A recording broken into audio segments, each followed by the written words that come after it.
Hello, good evening, students. Today is transcription number back of 197 on the speed of 120 words per minute. Start. My first point is in respect of dearth of teachers. I know these are very humble things in which this house may not feel interested, but I would request their indulgence for a while.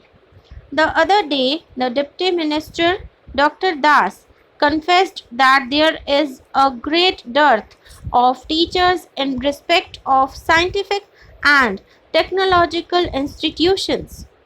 I don't know if the ministry knows that there is an equal, if not greater, dearth of teachers not only in the colleges but also in the universities as well as in the schools.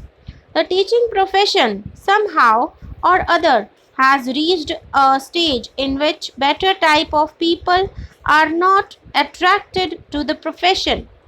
Obviously, the lower scales of pay is the biggest reason, but there are other reasons besides.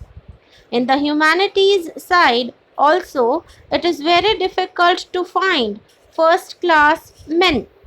I don't know if the ministry is aware that not only in West Bengal but in the bigger states of Tamil Nadu and Maharashtra as well as in some of the major universities of UP, there are many colleges where it has become extremely difficult to fill up vacancies. We go in for first class men. We can't get them in certain subjects. I am not talking of science in which first class men are not available at all.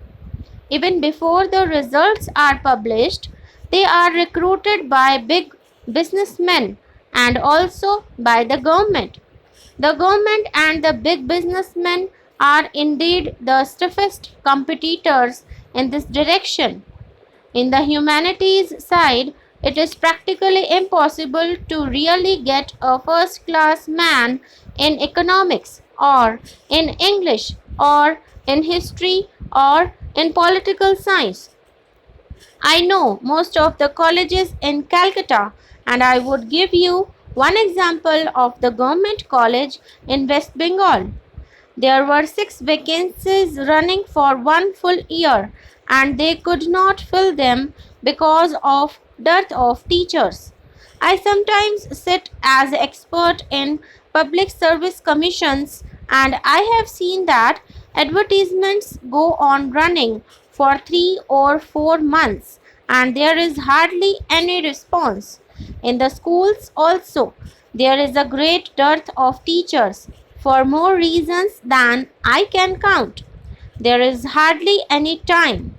I believe the time has come when the Parliament and the Department of Education should give some thought to this aspect of the question. Don't we realize for a moment that the very source is drying up? The other day, perhaps, it slipped out of the tongue of the minister in the Ministry of Human Resource Development that they are not encouraging higher education.